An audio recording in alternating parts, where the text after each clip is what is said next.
Game. VR Draft Pod. We're doing it, baby. That's right. Live from the court of Kovacs in York, downtown Denver, right above the DMVR bar. We are in the Toyota Lounge, doing it up with my guy, the man, the myth, the legend, the Schwan man. Schwan man, how are we doing? Doing great, Dre. You know, I've been thinking, and I think we should continue this show for at least another season. How about that? No doubt. Renewed for another year. Let's go. I can't think of the last year we took like a month off. I think that was the longest the show has ever been, at least in my era. I think there was one year where we maybe did the same thing and took July off. But we're going back to like 23 at least, you know? It's been a minute. I saw you guys in the Broncos pod asking what happened to the draft pod. I think we scared some people that we took it off air, that we just canceled this bad boy. I think first off, we owe an apology because the last time we did the show, we just kind of like, that's just the last one for a while. We knew that, but we just didn't actually share that. That's our fault. Yep, not great at chopping it up about the draft on here an hour a week. Not the greatest at communicating, announcing. We got the head of PR for the draft pod needs to step it up a bit, I think. In fact, sadly, that's unassigned.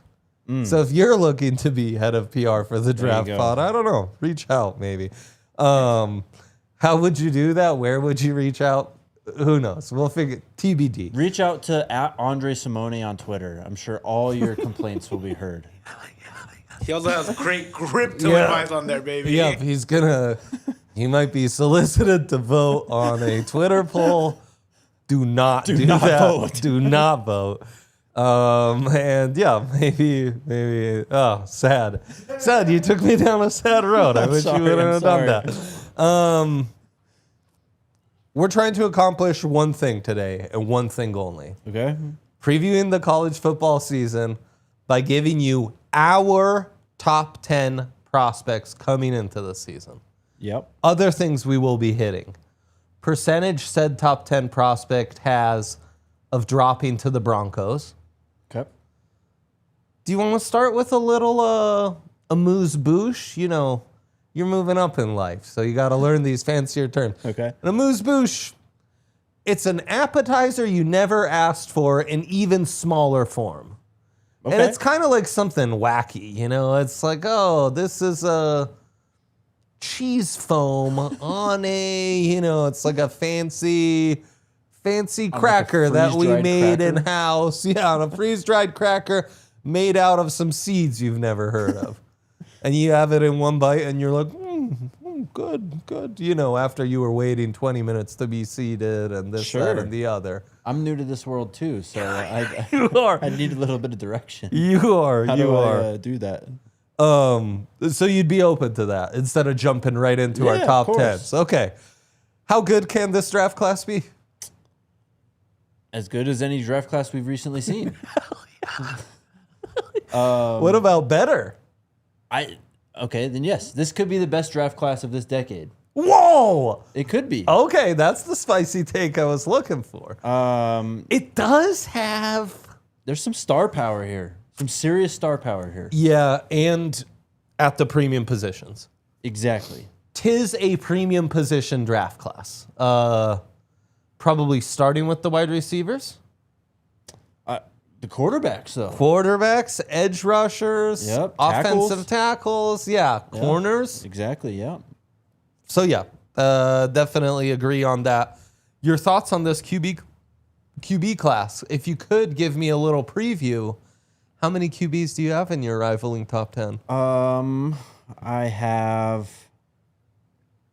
would not like to share that information. I love feel this. I could give I some love away. this. I'll just say I really like the potential of this quarterback class. It's another one of those years where there's a handful of guys who are technically eligible that, yes, if they do go crazy, they could help out this class. As we've recently seen, though, it just doesn't happen that way. No. So your CJ Carrs, your Drew Mestemakers, your Drake Lindsays, your I think Mayav is he a junior? Senior maybe. So then he's in the older group. Saying yes as well. There's some depth beyond even just the guys that, the headliners, let's say. I think even Arch has a year after this if he wanted to use it and come back. I think you're right. So, but you are my eligibility expert. I'm just looking at who's eligible for this draft, honestly. I'm sure like a court in Austin would grant him extra eligibility since... Don't get me started. But Chambliss could be another guy in this class. I saw people were hyping up the Miami quarterback. I forget where he came from. From Duke. I'm still a Mateer believer. Absolutely. Me too. So now, I don't think I'm sold on any one of these guys, though the guy we haven't mentioned is maybe the guy I am sold on. But... Okay. I don't know what that means. The depth is undeniable. It's extremely deep. Like the depth coming into a preseason. I know we always talk ourselves into any quarterback class 12 months before the fact. Very appealing. Then I was realizing doesn't really matter for the AFC West. No. Not one of the teams in this conference is going to be on the QB market. Mm-hmm. Not one of the teams in this, I don't know why I said conference, I meant division, is going to be in the QB market for at least 2 years. I mean, the next one would possibly be Chargers, I guess. Raiders if Mendoza flops. I mean, if Mahomes doesn't look like himself, maybe 2 years from now is where you start looking at, do we draft a successor? And yeah, I mean, Chargers and Broncos, you're right, like as Kyle Shanahan likes to say, tomorrow's not guaranteed. So, anything could happen. Yeah, I mean, if Fernando Mendoza, I guess, is just a complete dumpster fire within at least a couple years, they could be looking again, but... Right, but no one... It's at least 2 years before anyone's kind of... strongest position in this draft class? Wide receivers up there. I kind of think quarterback is up there too, man. Yeah. Don't sleep on edge. And honestly, the interior defensive line, the more I watched yesterday, the more it was like more guys just kept coming up. I kind of love this interior D-line class. Deep at tackle too. Yes. Broncos' biggest need next offseason. Tackle? Offensive? Yes. I guess any defensive as well? Sure. I mean, McGlinchey being up there in age and one more year after this year. Bulls getting up there. You do have Palcho, though. Yeah, I mean, you've got some pieces. And you drafted Cage Casey. That's true. DB with... Corner, maybe, yeah. Yeah, BJ, Riley Moss, Jaquan all being free agents. Right, there's a lot of decisions that have to be made there. Yeah, and Jade still very much an unknown. Chris Abrams-Drain will have another year after this year, so... And, I mean... Could be tight end again, potentially, depending on how good Evan Ingram is this year. True. If you don't get any real breakouts from that kind of... Yeah. Your Jolie, loner type of guys. So. Yep, good point. I mean, Sneaky could be running back? Maybe if just after the year that RJ, I guess, somehow he isn't a piece moving forward. I think that would be the one that would make me think, okay, you got to go get another one. But if Jonah Coleman doesn't work out and if JK stays healthy, then I think you're still fine. Chat always keeping us honest, Well, of course. Inside linebacker could definitely be one. Also, I mean, depending what happens with Jonathan Cooper in court, I think edge might sneaky It's never going to be the top need because, geez, even then with Joan Alice and Q and exactly, yeah. But to add to that, okay, let's do it. Let's jump right into these top 10s. Let's go. Some years I'd be like, do we want to start from the bottom? Do we want to start from the top? This year, I think it's a clear start from the top. All right, I'm down. Because I feel like there's a consensus, number one. All right. I always feel this way, and it's rarely true. Give me Jeremiah Smith, wide receiver, Ohio State. This is great. This is why these are so much fun. And also, guys, like half of these, we're going to look back in April 27 and be like, nailed it. Yeah. Did a great job. And half of these, we're going to be like, boy, we were off on that. Mm-hmm. That's, we like that UDFA or Houston State in school. Also, I don't know, we didn't do the disclaimer, but obviously this is the Draft Pod, regularly scheduled Broncos programming is coming for you. This is to give you a break from training camp talk, but it's not replacing training camp talk. They're even doing a show on Saturday for you, so have no fear. Yeah, we are. Broncos talk, full-blown Z's. Yep. Buffs, Rams training camps covered. This isn't infringing on anything. This is just additional content for you, okay? So enjoy it.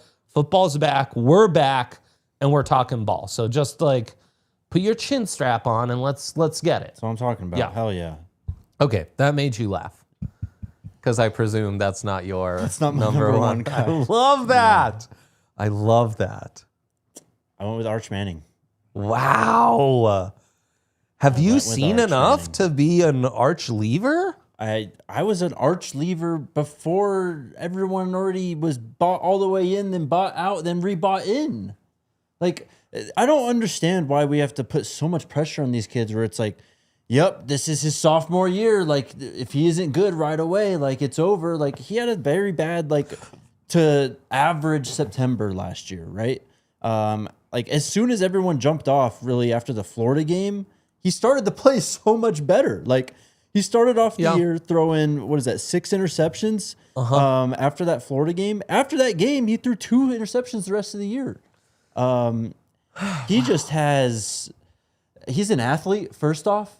Like, this is a true athlete. Like, he's an athlete. It reminds me of, Trevor Lawrence when he was coming out. Like, he can sprint down the field, like, as fast as anyone, and then he can throw on the run as good as any... Like, the touch he has, like... We're talking about franchise quarterbacks, right? He's got the bloodlines. Like, I'm sorry. He has the bloodlines, certainly. I, as a thrower, am just a bit skeptical that I've seen those elite traits. I think he's got great touch. I think he's got a cannon. Like, no, I mean, I also saw like a couple clips from camp where he's just bombing it, and it's like, well, if this is going to be the guy, then sign me up. Well, and I think Texas is going to be really good this year. I really like their roster. He's definitely not the only player from Texas I have in this top 10. Yeah, Texas, I think, was the team that had me considering the most guys in this top 10. I'm not going to give it away. I have a lot of Texas guys on this list. Yeah. Wow. Okay. I think that if he came out last year, even then, we're having talks about him going, if not right after Mendoza, potentially battling with him to be as a prospect. Like, I know last year Mendoza was better, but as a prospect, like, first, again, like, he's a younger player. Like, we'll see if he wanted to. He really could stay in school after this year. But, man, he just throws the hell out of the football. Again, he's an athlete. I think that everyone really loves playing for him at Texas. The way Sark, talks about him, he certainly goes ahead of Ty Simpson. Oh, without a doubt. There's no questions there. I mean, that was QB2. And then QB3 was Carson Beck at the top of the third. Yeah. So, yeah, he would have. Okay. Likelihood that Arch, and I love that Volk does have his chin strap on. Arch, likelihood of him dropping to the Broncos. Percentage-wise. 0%? 0%, I think, is correct. 0.1%? Yeah. Also, we said the Broncos and the entire division won't be in the QB market for 2 years. So that's also 0%. percentage Jeremiah Smith were to drop to the Broncos. I'm also going 0. 0%. Yeah. He could, we could have missed it and he, broke his leg or busted his ACL. He's still a consensus top 3 pick in this class. He could Jamar Chase it and just not show up for this year. 100%. He probably goes top 3. Legal trouble. Maybe. Outside of actually serving jail time, I think you're still consensus top 3. Yeah, I'm just trying to think of, and because you feel so strongly about Arch, in my world, in a lot of scenarios, he might just be the number 1 overall pick. Arch or Jeremiah Smith? No, Jeremiah Smith. So he could be, but just we've never seen a wide receiver go that high. Yeah, I just don't know if this is the Keyshawn. guy. We only see it in drafts where there are no quarterbacks. Totally. And there are quarterbacks in this draft. This could be like a Ruben Bain situation where we're looking, it's how in the world did Jeremiah Smith go 8th overall type of thing.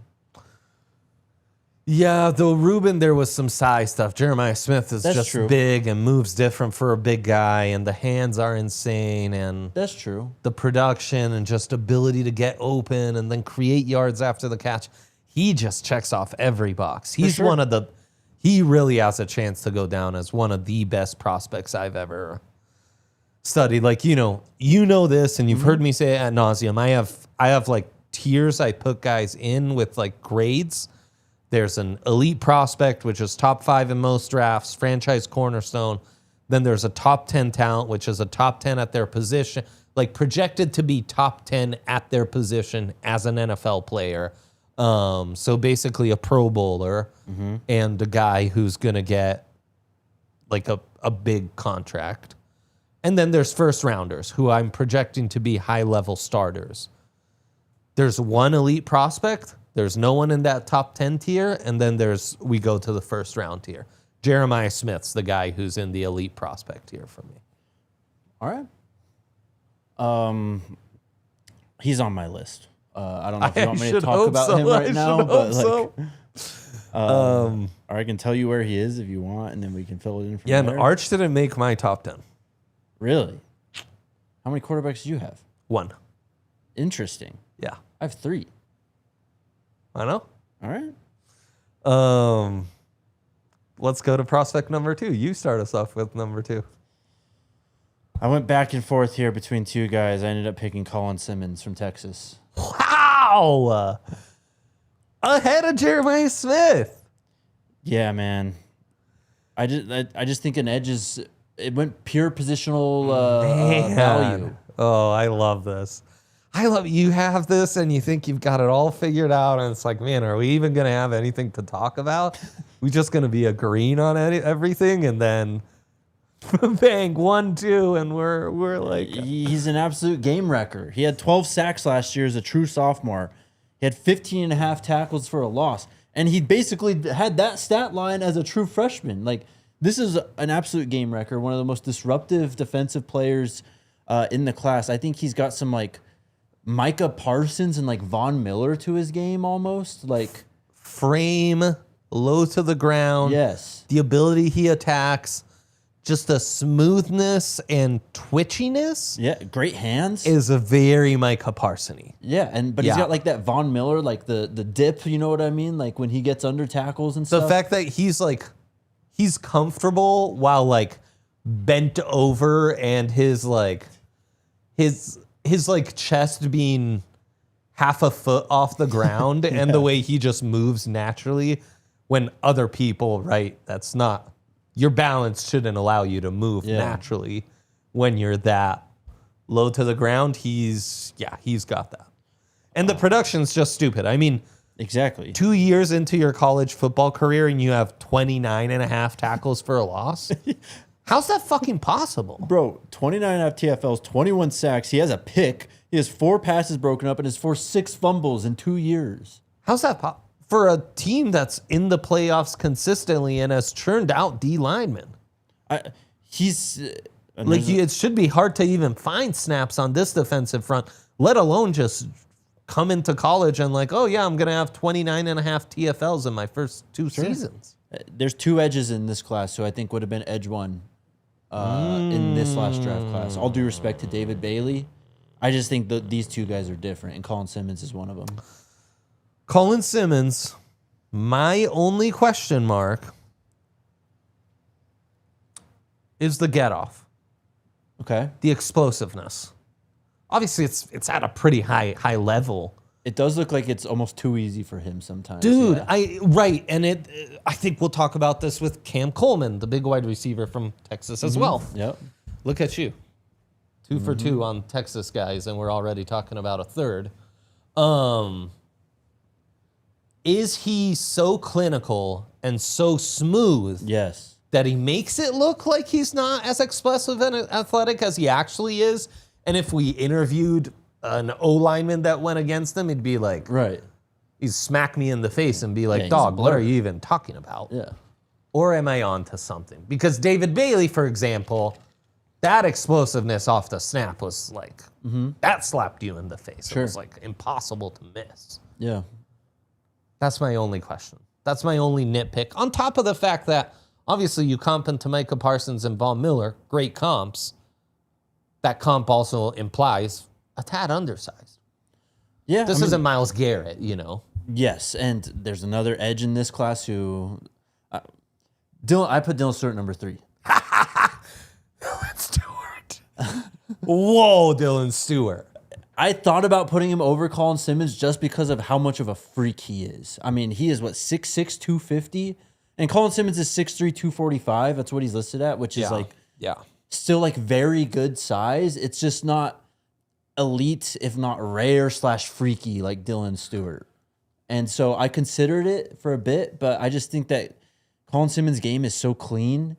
And it's clean, and that production is undeniable. Exactly, and that's the difference maker for me too. He's just proven it more so when it comes to production over to Dylan Stewart. So, yeah, give me a sec on D Stu. We'll get to that in just a minute. Okay. My prospect 2 is Leonard Moore, the corner from Notre Dame. 4 interceptions last year, 6'2", 195. We talked about him plenty when breaking down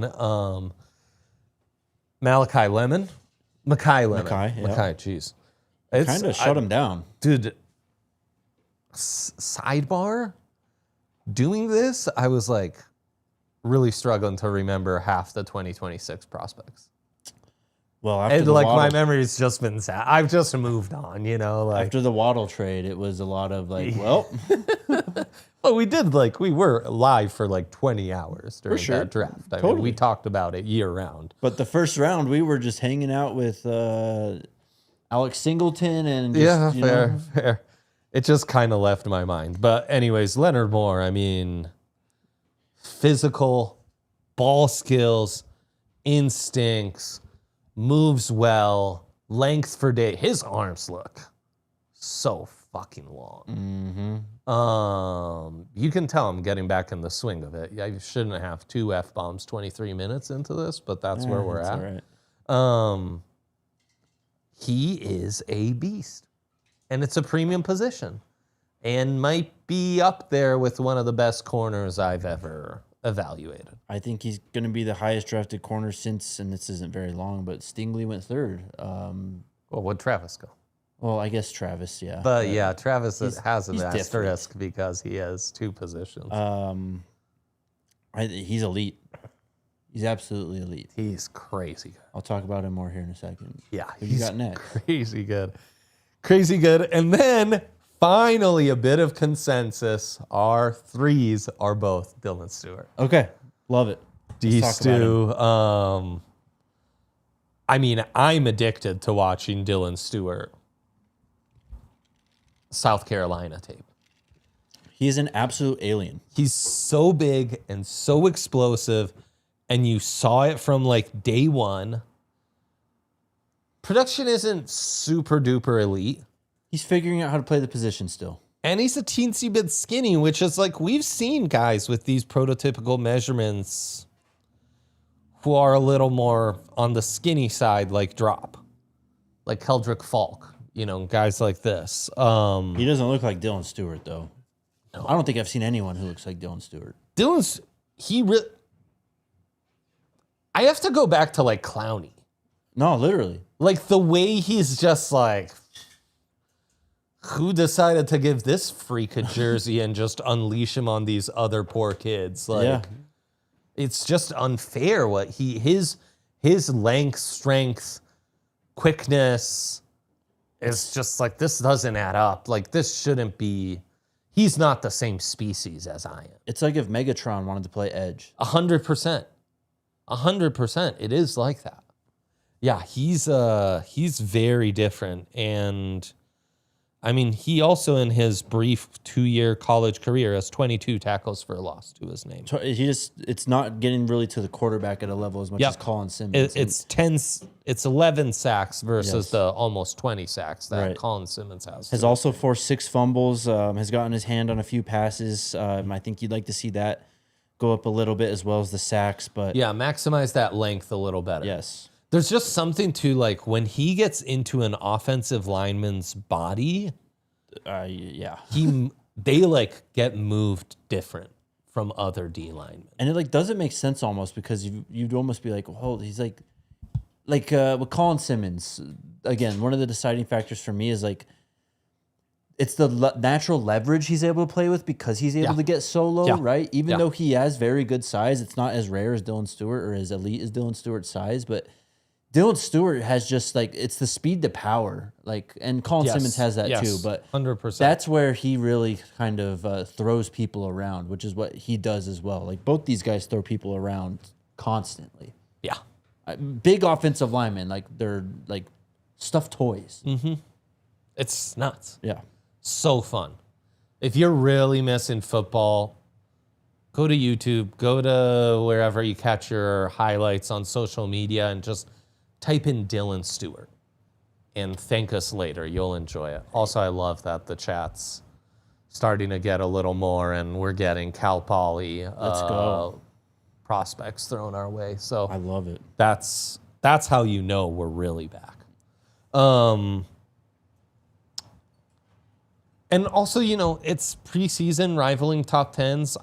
I'm going after upside. Absolutely. And that's why I was like, I'm taking bigger hacks.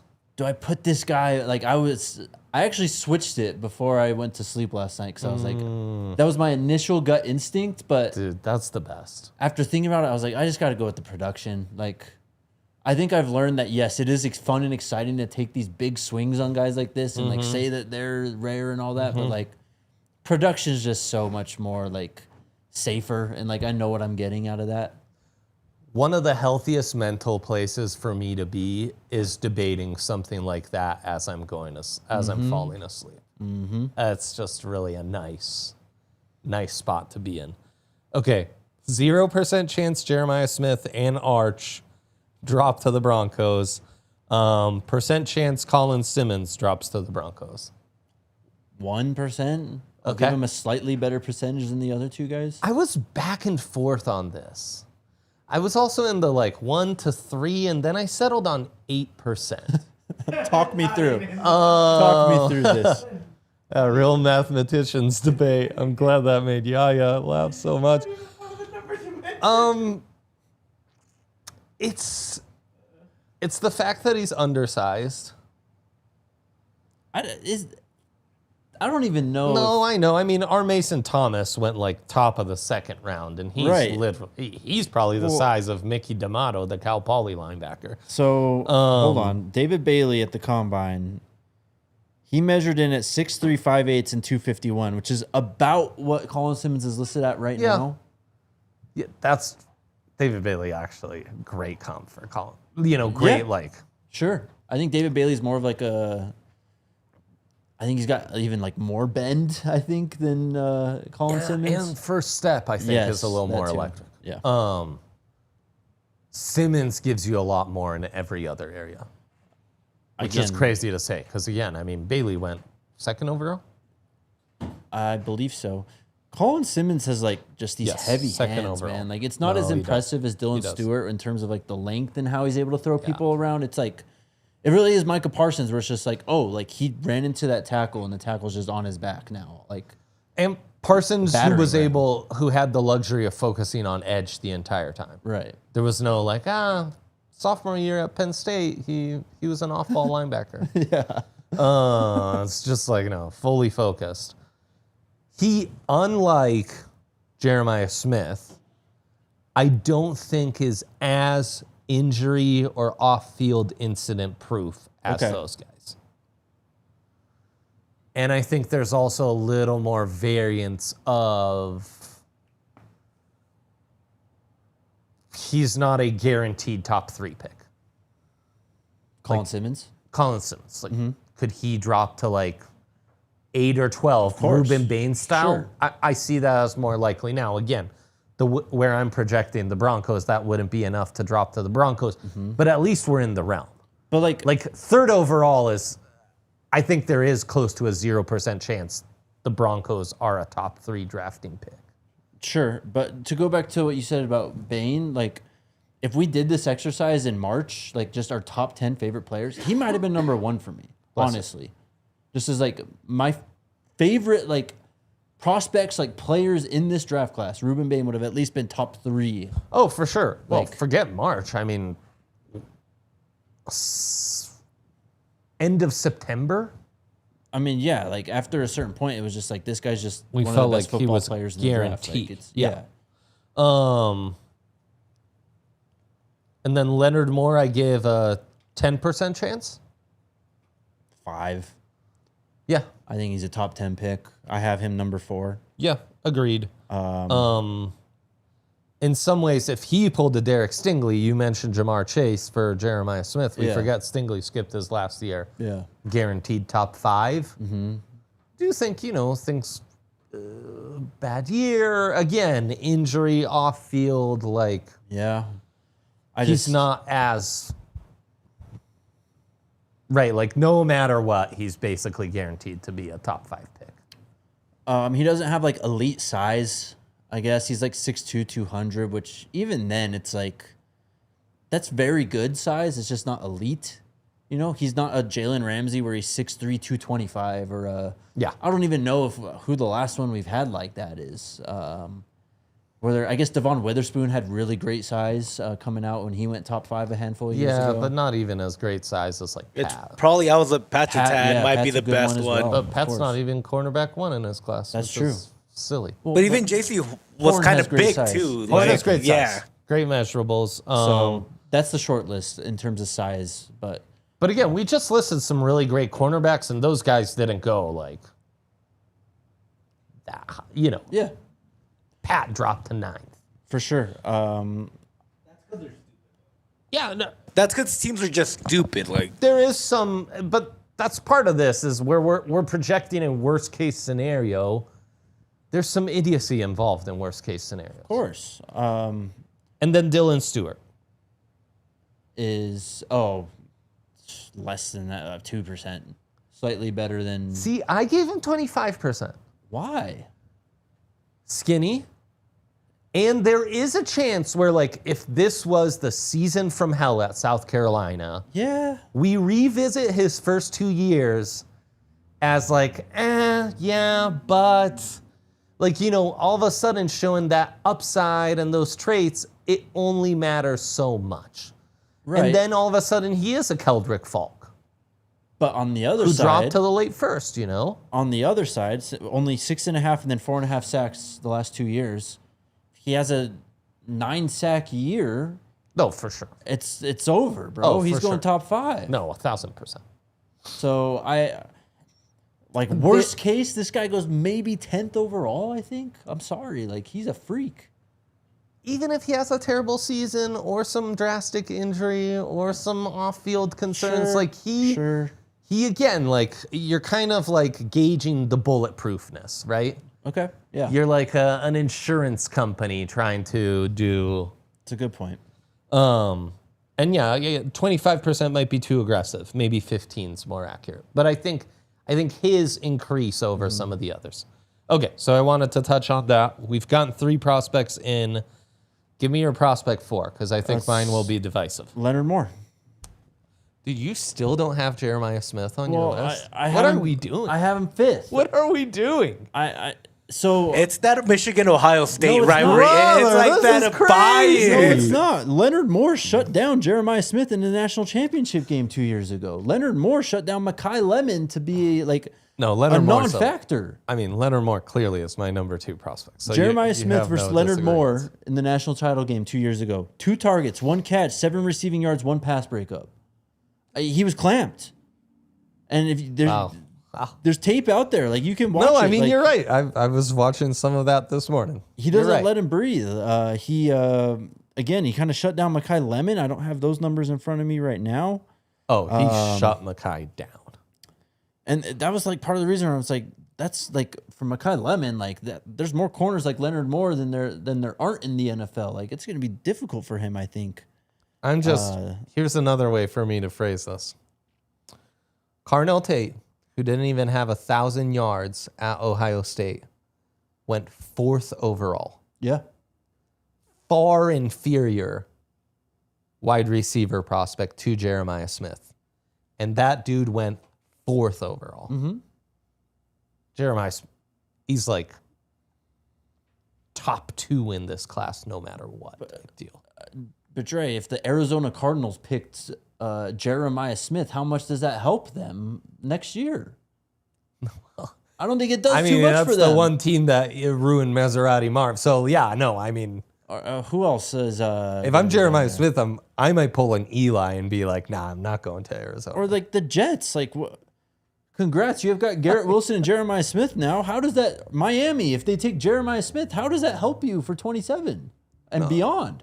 But same with Leonard Moore, Colin Simmons, Dylan Stewart, right? Who you have above them. Yeah. No, sure. I totally, I get it. But like, I just think that, and this is why I did it this way. I think in terms of the positional value, like I'm just putting wide receiver below quarterback, edge rusher, and then cornerback gets a toss up. I just think that Leonard Moore, right. And then with that one, the differentiator is that the tape from his freshman year. Again, these are top 10s. I think these are all elite prospects. That No, that's the fun of this discussion. I mean, totally. Yeah. So don't crucify me for not having Jeremiah Smith number 1 when I have him 5th. Like he's still elite in my opinion. Like I'm not saying he's not. It's just that I think that you can kind of get away if you're a bad team on waiting on wide receiver for a little while, as opposed to getting maybe a top tier edge rusher or cornerback. Making me hopeful. I mean, shoot, if Jeremiah Smith dropped to 5th overall, if I'm Sean Payton, I'm trading multiple first rounders to move up to get him. Anything that hasn't been said on Leonard Moore front that you'd want to add? I'd probably say, I don't know, what I say, 8 to 10%, I guess, on his chance to fall to the Broncos. Yeah. Yeah. Unreal player. Mm-hmm. Unreal player. Love this corner. And honestly, not maybe the highest floor of all the guys we've talked about so far, Leonard Moore. Yeah. Yeah, I mean, like doesn't have a higher ceiling than probably any of them, but his floor, like I feel really confident about his ability to be a very good pro. Yeah, like I think that he could easily be a CB1 for whoever drafts him in the next year or two. No doubt. Give me Dante Moore at 4. Wow. Yep. And I mean, we had these convos throughout the draft pod every single week last year. And I was probably the higher guy on our set on Dante Moore. Mm-hmm. I just love the athleticism. I love kind of how cerebral, polished, just could be trusted to make the right read more often than not. The arm strength from within the pocket, I'd honestly like to see him use his athleticism and do more, outside the pocket type stuff, more off-platform throws, more throwing on the run and what have you. But the fact that just 1 year as a starter, he's already shown me this polish.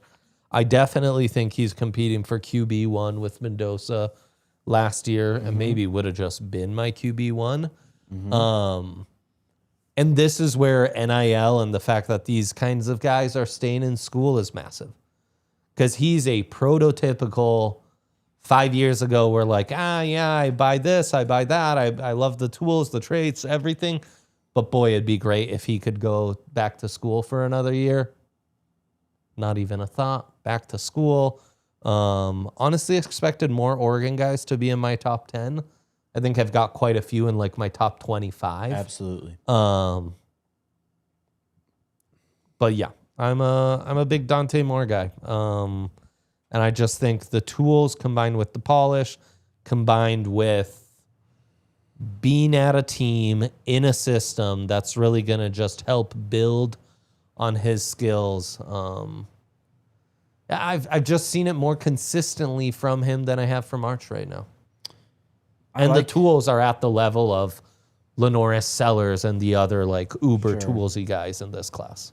I like him. He just got to cut down on the turnovers for me. Yeah, that's fair. 19 interceptions in his career. 10 of them came last year.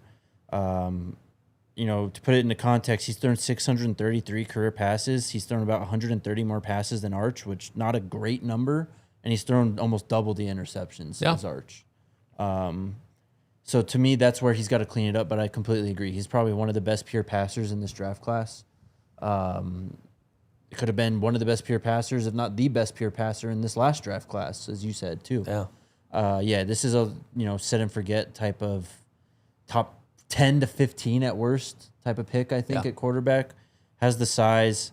As you mentioned, I would like to see him use his athleticism a bit more. I think that's why I put Arch over him. I think that I just get better ball security, taking care of the football, and I get more athleticism out of Arch. But Dante Moore, I think, as a natural passer, the confidence he has in his arm to make some of these throws, tight window throws, it's like blatant arrogance, some of these throws that he makes sometimes, man. Yeah. It's crazy coming in like a year ago at this time to think that we would be describing these two guys like this. Mm-hmm. Like you would almost think like if I showed you this clip from the future, you'd be like, no, wait, did I mean Arch is the more polished and has the arrogance in his arm and Dante's the more athletic? Did I just mix up those names? Like they are, it's not what we expected, I think, coming in, both highly touted recruits and what have you. He's also in the Colin Simmons zone, 8% drop into the Broncos. Like, yeah, I mean, a bad season could happen. 5%. But yeah. Yeah, so far we're not really getting into the level of anyone the Broncos can really sniff. No, again, these are all outside of prospects. D-Stu. I think D-Stu, if everything went south, there could be much more of a chance than some of these other guys. Sure. Colin Simmons is my fifth prospect. Okay. I think you really described him aptly, and there's not a ton to add. So that's 5 prospects in. Let's get to prospect number 6 for you. Number 6, I've got Dante Moore. Okay, nice. Hell yeah.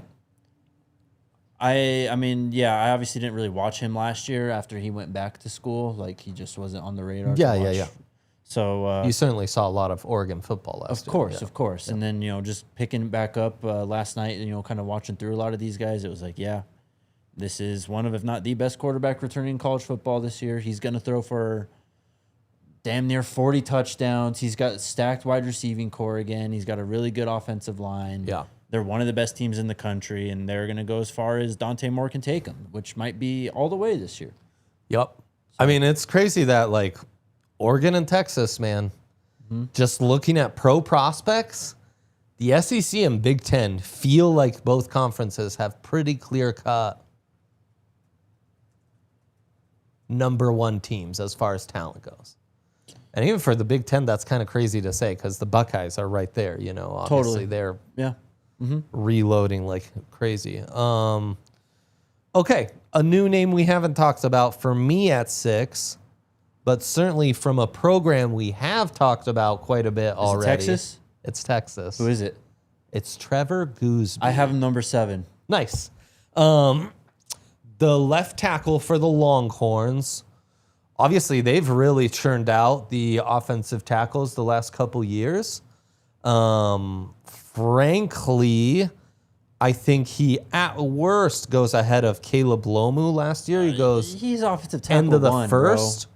He probably goes ahead of Max Iannaccio. I think there's a strong case for him going ahead of Blake Miller, Monroe Freeling, and being right there in the Caden Proctor combo. Caden Proctor went 12th overall. And there was some rawness. There was some ugly tape at the start of the year for Gooseby. Similar to Arch, you know, it took a minute to get going. Once he got going, though, the pass pro traits with the guy who has that length and size, power, and it's not just the, you know, being able to move laterally or that kick step to move backwards or what have you. Even when he's on pulls or like moving forward, this guy's a grinder. He's just scraping the surface. It's not just premium position, it's premium traits at a premium position. He is, you know, last year we talked about it. Nice offensive tackle class. How many of these guys do I feel like are franchise left tackles, you know, who have that pass pro? Or is it a lot of guys who are right tackles or better off as converting inside and being all pro guards? Mm-hmm. He does not fit that category. This is in Italian we say come Dio comanda, as God commands. Like this is your prototypical, just your vision of a future franchise left tackle. That's Trevor Gooseby for you. And God knows how to pronounce it. I'm going to say Gooseby for 2 months, and we'll find out it's Gosby, you know? Yeah.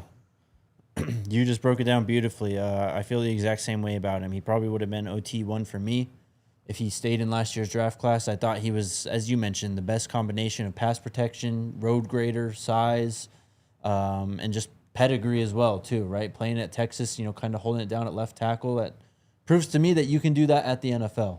You know, as you broke down there, you know, are you just a guy who's playing left tackle in the college who is actually an NFL right tackle? Right. I don't think that's the case for Trevor Gooseby at all. I think this is a natural left tackle and one of the best players in this draft class. And again, he's OT1 for me in this draft class, at least going into this year, because of the combination of pass pro and run block. He's a really good run blocker. Going back to school is perfect for him. Yeah. And he's a guy who really came around at the end of the year, as I mentioned. Similar to like Leonard Moore, we talked about him ad nauseum because of the Mekhi Lemon stuff. Yeah. He shut down Cassius Howell and that A&M front. Mm-hmm. Which, you know, Tyler Onyedem, like they had a ton of guys go high and early. And that A&M tape is silly good. Who do you have at 6 before we go to Gooseby at 7 for you? I had Dante Moore, then Gooseby. I'm ahead of you again, so you go ahead. Nice. Gooseby percentage drops to the Broncos. 15, slightly higher. I went with 10. Yeah. With tackles, it's always a little bit more of a mixed bag, like kind of like pick your favorite flavor type of thing. Yeah. I've got another tackle on this list that we'll get to later. And then there's a handful of other guys that, I don't know. I don't think I like them as much right now, but you could talk me into with a good year. The Carter Smiths of the world. You know, Miami's got a guy. Yep. Indiana's left tackle, Carter Smith. Absolutely. Ohio State's got a guy as well. So, well, Gooseby with the inconsistency at the start of last year. Right.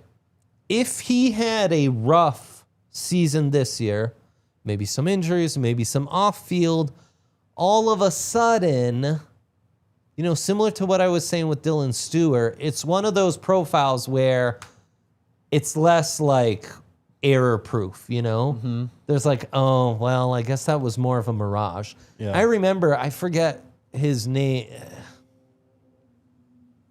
Ernest Green, something like that, but there was a left tackle I was really high on from Georgia who kind of did the Gooseby thing, and I'm like, oh, yeah, this is going to be the guy coming into next season.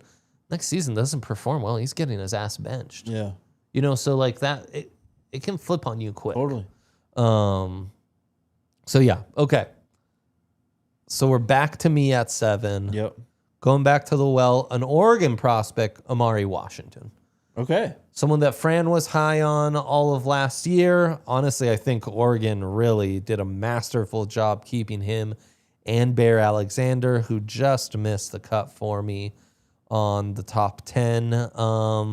He's a big defensive tackle at Oregon. He reminds me of Hammond, who came out of Oregon a couple years ago, was a first rounder to the Steelers. He's got some Vita Vea to him, where he's just like broad-shouldered, like moves so well for a guy that size. 8 passes defended last year. Crazy, that length. Yeah. He just, his pursuit for a guy that big is really impressive. Yeah. Like, he's got a really active motor. He's got great lateral mobility, great athlete. Obviously a stout run defender, but really a real talent. So maybe not the upside, maybe not the premium position of others, but this guy, I mean, if we looked back in 15 years and we're like, damn, Amari Washington's still in the league, huh? He's been cashing NFL checks for a long time. Yep. I would not be surprised. He's that kind of guy. Love it. I considered him towards the end of this list as well. A player who, again, probably would have been top 15, top 20 pick at worst in April's draft. Dude, Caleb Banks was defensive tackle 1 last year. 18th overall. In that case, he's easily 1,000% he's defensive tackle 1. Without a question. I think on Fran's big board, he was like a top 10 prospect for most of the season. Like, Oregon really did a masterful job keeping this guy on campus. That's how I feel about Gooseby, too, though. I mean, you can throw Dante Moore in that conversation. Like, and this is, I think, one of the reasons why this draft class is so good. This is like the draft class where I think NIL has really played a massive factor throughout all these guys' careers. Yes. Like, their entire career has been driven by that stuff. They've been in this kind of landscape. And we get to cash in on that. Yeah, of course. NIL's keeping these guys in school, making it so that they develop more, and making it so that this class is going to be really loaded. And I mean, that's what Rich in the chat is saying. This is a stat class going to be the best draft pod year ever. Tons to talk about. It's really true. There is a ton to talk about with these guys. Absolutely. Are you up with your 8th prospect? Yeah. With number 8. I think we go off the reservation a teensy bit now, which is fun. I absolutely do here as well. I went with Trinidad Chambliss. Dang! Whoa! He was the most impressive quarterback to me down the stretch last year. He could have been... Dude moves different. He could have been a first-round pick, in my opinion, if he comes out last year. Oh, he was QB, maybe QB1 for me. Especially in the context of that draft. I think that he's set up to have a massive year. I understand the size is why people might not actually, actually love him as much as I do. It's 6 foot 205 against slightly undersized, but if he actually measures in at 6 foot when it's all said and done, I could care less. That's honestly almost big for today's totally standards. Like, at worst, like and I know he's not as big as them, but like, to me, he looks like almost like what CJ Stroud looked like at Ohio State when he's on the field. Like, it's not like a size concern to me when I look at him on the field, if that makes sense. He's got some Kyler to him. I mean, that size you're describing is not that far off Baker either. So he is, again, he just impressed the hell out of me last year. That Georgia tape is redonkulous. He almost threw for 4,000 yards. He led the SEC in passing. He almost he did run for 500 plus. Like, had 8 touchdowns on the ground again. And this is a guy who didn't even start the year as the starter. Like, and coming back another year, I think is massive for him. Totally massive. Could be a big winner. I mean, he could kind of pull himself up into the top 5 talk, if not QB1 talk, if he has a good enough season. Yeah, no doubt. Again, so we kind of get a little, I don't want to say off the rails, but it's just kind of calling shots like on our guys here towards the end of the top 10. And so I wanted to talk about Trinidad Chambliss. Again, I think he's one of the better quarterbacks, if not one of the best quarterbacks in the country. So he drops to the Broncos. It's quarterback, is so it's available, kind of irrelevant. Yeah. Is available when they pick. Yeah. 25%. The size that might even be low. Yeah, for sure. I think that might be a little more conservative on my end, but I think the size can be a real thing if he measures in at 5'10" and 3/4 or whatever. Like, people are going to nitpick the hell out of that. Yeah. So that was your 7th prospect or 8th? 8th. Trinidad Chambliss, the Ole Miss quarterback. Jake's 8th prospect. My 8th prospect is Ahmad Moten, the defensive tackle from Miami. Fell in love with him in the playoffs. Again, Caleb Banks was defensive tackle 1 last year, 18th overall. Yep. I'll put Moten's tape over Caleb Banks's tape any day of the week. 9 TFLs last year, 4.5 sacks, in fact. He's listed as 6'3", 300 pounds. He looks way bigger than that. Yeah. He's just a mountain of a man. The way he moves double teams, the way he shakes guys, the athleticism getting in the backfield, the way he uses his length. He's just, I mean, I'm surprised we haven't said it yet. It's a big man's league. We talk about it all the time. Totally. Big man's league, and he is the ultimate big man. The Michigan nose tackle who went top 15 2 years ago. Kenneth Grant? Yeah. Caleb Banks last year. These are just guys that the NFL latches onto and falls in love. And I think he, again, could have given Banks a run for his money last year. I think he might be a big surprise and one of the big upside guys in this class this year. Plus, that Miami D-line, they lose 2 top edge rushers. They already added Damian Wilson, the edge from Mizzou, who I think had a better season than Zion Young, who went really high last year as well. He's going to be at Miami, so I'm expecting big things from the Canes. I'm expecting big things from Moten. And, yeah, I think he's maybe not as on the radar as some of the guys, but will be a guy who gets talked up big time if, he can just build off last year and the Canes stay, remain a top team. He's extremely disruptive. He benefited a lot from those edges last year, but he had some plays on his own where it's like, yeah, this guy has it. He could have, if he wanted to, I think, entered and been a first-round pick last year. Yeah. It's not elite size. 6'3", 300. I think that might, I know. I'll be interested to what the real size is because he strikes me as way bigger than it. So then, we'll see. But 6'3", 300, if that's what he does measure in at, that might ding him a little bit. But again, it's not enough to derail his chances of being of going where he should be, I guess. So, freshman and sophomore years, he was listed 6'3", 325. That seems much more in line with what I'm seeing. I mean, he could have just shed some baby weight and got stronger too. That's entirely possible. Yeah. I also wonder if his arms are just super long. Yeah. Because he has some length that's really imposing when you watch him. Okay, 9-10 I think will be fun here. Yep. Me first? Yeah. I got Cam Coleman at number 9. Samesies. All right, let's go. Not as much as a freak as Jeremiah Smith, but we've seen a lot of players, I think, of this archetype come out recently. He's got some Jamar Chase. He's got some think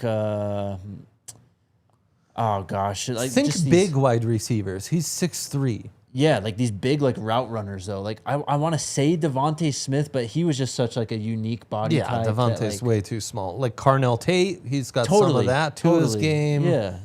T. Higgins to his game. But he's more of a route runner than a lot of those guys too. No, I agree. I mean, has some A.J. Brown, if you will. Exactly. Some Cortland Sutton to his game. Yes. Another of those guys moves smooth where I'm he's creating tons of separation. His legs don't look like they're moving crazy fast, Yeah. But it's and even in the change of direction, it's almost oh snap! I didn't think this guy was making a cut right, but all of a sudden, exactly. There's some Malik Neighbors almost to it, right? Yeah. So he's 6'3", 200-ish pounds. Was at Auburn. Yep. The stats don't jump out at you. That's all context, though. Auburn was terrible at quarterback the last 2 years. You watch a 2-minute highlight of his. By the last 30 seconds, it's him creating great separation and the ball being overthrown or not even being thrown his way. Well, and the amount of times he has to go up and make these crazy one-handed catches while he's falling away and stuff, he was doing all he could. For sure. 2 years at Auburn, 13% of his receptions turned into touchdowns. Love that. And yeah, in that Texas offense, I think he could really be a monster. I mean, the transfer portal is made for players like him. Like, this is exactly why it exists. Like, to see him with an Arch Manning is going to be, it could do wonders for both of their draft stock. And it could be one of the reasons why Texas is a national title threat this year, too. Yep. And you know what's interesting is half of our list are guys like Gooseby, Moore, Arch, Amari, and Moten could have declared. Mm-hmm. Cam Coleman, Smith, Leonard Moore, Dylan Stewart, Colin Simmons, they've all just done it in 2 years. Yeah. Our excitement of them is just freshman, sophomore tape. Yeah. Which is crazy. Mm-hmm. And that's what a real blue chipper is. Totally. You know. I mean, these were 5-star prospects coming out. And this is, I love this for me because this is like the first full year, I think, for the draft pod where it's like, I remember these guys as recruits. Like, right. Talking about them as 5-stars and stuff. Yeah, no doubt. So. Okay, let's finish this out. Who's your 10th prospect? Number 10, I've got Jordan Seaton. Who you got? Ryan Williams. Really? Who I know has added a hyphen to that Ryan name. Coleman Williams Thank is you. the name he goes by now, yes. Thank you. You're surprised by that one. A lot of drops. I'm slightly concerned about his actual ceiling. A lot of drops, and a year ago, this wouldn't surprise you at all.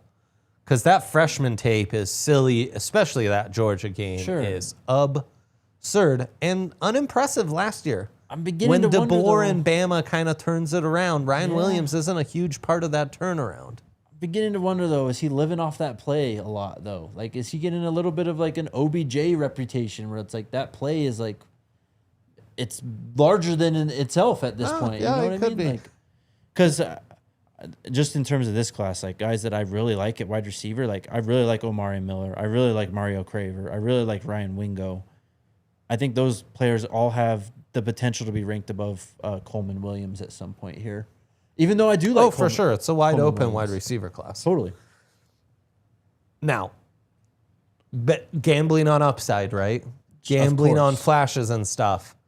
His flashes, and it's not just that Georgia game, his feet, his change of direction, his like hip mobility, explosiveness, stop start is mind blowing.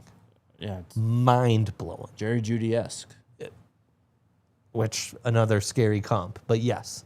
Totally. Jerry Jeudy. I mean, it is really game changer stuff. And these are why, I mean, like, I'm sorry, but none of these wide receivers that went in the first round last year have the kind of natural tools that Ryan Williams Coleman has. Yeah, I mean, I think Tyson's got a little bit of it, but not to that level. A little, sure. but yeah, no. For sure. I mean, he's a freak compared to some of these guys. Yep. So yeah, he's got to put it all together. Because, I mean, this dude could be Antonio Williams, you know? Like, he could drop to end of the second, early third. Mm-hmm. He could also make me look like a genius for... Sure. I mean, this is another guy who was a 5-star coming out, too, of his high school class. I could totally see it. Yeah. Make your case for who you had 10th? Jordan Seaton. I mean, we saw him. Big seat, right. Saw him up close at Colorado. Yep. Again, that's just what they look like, starting NFL left tackles. Yeah. The only Incredible athlete. Insane. The way he moves at that size is that's a true dancing bear at left tackle. Yeah. Pass pro probably a little rougher. I think that's where he's better than his run blocking. Which, I mean, again, so a bit of rough around the edges in general. For sure. That's where I dinged him. I was like, well, I know Goosby's at least like a really good run blocker. I don't think you're exactly... It's the nastiness, too. Like, Goosby's got that like hip mobility where like he's ready to kick someone out the club. Like, I don't think I've actually seen that from Jordan Seaton. While he has some good running blocking reps, it's not like dominant where he's like. I think that you could use your size and strength a little bit better to be just more dominant in that regard. So,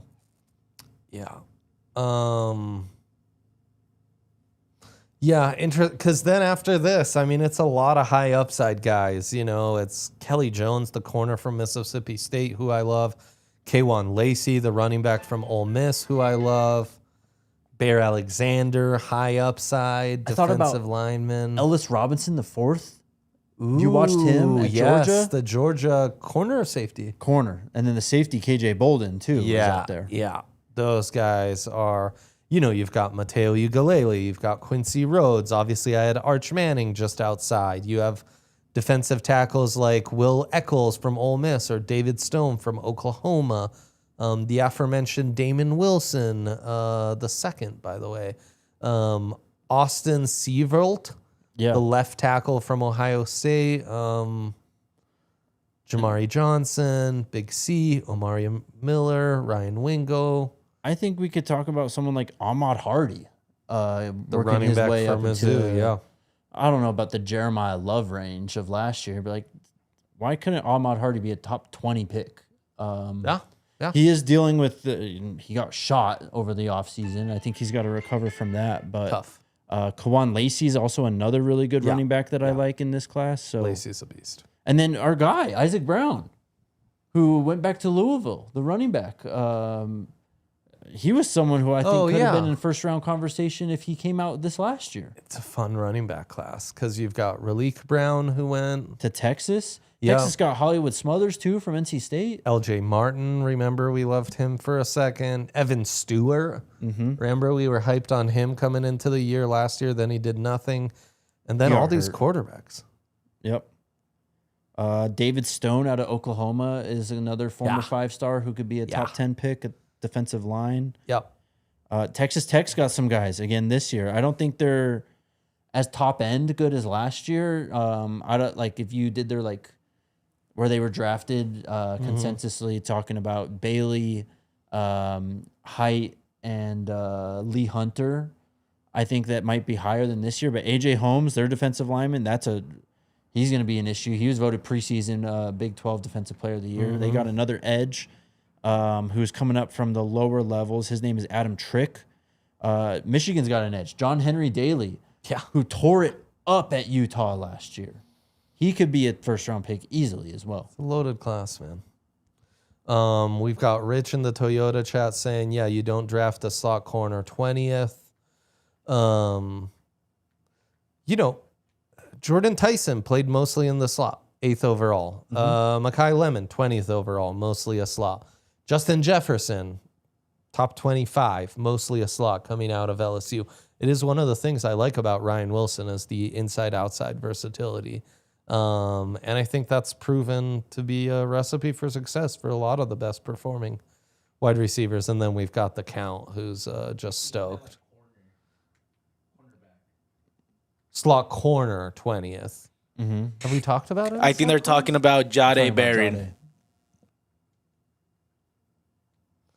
Yeah, but he won the Thorpe playing outside corner. He was 10th on a lot of people's lists. He played all over the field. Look,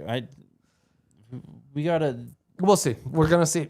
I'm gonna give him this year. After this year, we can start asking questions. Yeah, and I mean, George is addicted to drafting DBs, and the offseason might align to where he gets to feed that addiction. The Count hyped, saying, "Oh my God, I'm so stoked that y'all are back. I can't live a full life again." Legend, the Count, love you. And then asking, what do you think about Barron? Has Fran Duffy's take been edited? Is that edified? So far, Fran's take is looking on Jade. Yeah, more correct than it looked wrong. Remind the people what that take was, if you remember. Yeah, I mean, it was that he is mostly a slot corner, maybe safety, more of a utility DB than a guy that you would take in the first round. And then there were guys like Daniel Jeremiah who had them 10th in the class. And so we'll see. And also, I mean, Riley's looking good in camp. Chris Abrams-Drain's looking good in camp. He is in a spot where it's tough to break through in that DB rotation. And DBs are funny like that, man. Everyone needs them. Everyone needs 5 competent corners. Yeah. You have these guys who check off all the boxes, have different scenarios where they could find their way onto the field. And then sometimes even those guys don't work out. It's one of the tougher positions to eval. Of course it is. It's one of the toughest positions to play in the sport. Also. It's also all the premium positions, and I think we say this over time, and we get proven right over time. All the premium positions, Jake, are the ones where it's harder to perform early in your career. Yeah. I mean, think of what you thought about Garrett Bowles 4 years into his career. Mm-hmm. Think of how, the quarterbacks we've seen have second lives in their careers, Sam Darnold, and be able to pan out. Maybe it happens less with wide receivers and edge rushers where we expect that immediate contribution, and those are the guys that kind of stick. But, it takes time at some of these positions to come around. I mean, look, the name I keep going back to at Jade is Bradley Roby. Again, different type of prospects, but Bradley Roby really didn't break out until it was that Super Bowl year, which was either the last year, the second to last year on his contract, I think. Third or fourth year of his career, yeah. And even then, he wasn't really a starter.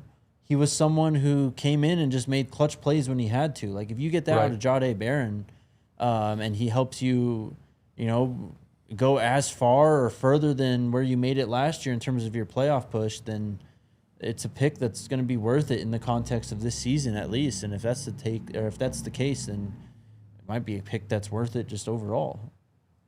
Especially if you get further, you make a Super Bowl or you potentially win it. And he has a play or two on that way to, like Roby did in the Steelers game. I always think about that play. Like, that was like his defining play of his Broncos career, was punching that ball out in that Steelers game. And you don't win the Super Bowl without that play. You don't make it out of the divisional round without that play, I don't think. Monumental. So, yeah. Well, there's a lot to unpack there. That was fun. Again, I really like this draft. That was a blast. Tons of talent across the board, and there's a lot of issues with college football. This sport is completely flipped upside down right now, but the talent and the on-the-field product is so good. I think we're in for another just firecracker college football season. I think this year promises to be really fantastic. There's some years where they feel like more transition years, we're figuring out, who's going to find their way into, taking that step. Now we have a lot of teams and a lot of players right there on the cusp of making that step, or already took a step last year, now are ready for the big jump, So it should be an exhilarating time. Appreciate all the love, man. We could not do this without you guys. So thank you. Thank you for producer Yaya being on the ones and twos, letting us go an extra 13 minutes here. And we'll be back next week. We'll try to get back on that Thursday morning slot so we're all comfortable. Leave us a like on the way out. Draft Pod, Toyota Lounge. Thank you to you all. We'll see you in a week. We out. We all silly like the mayor.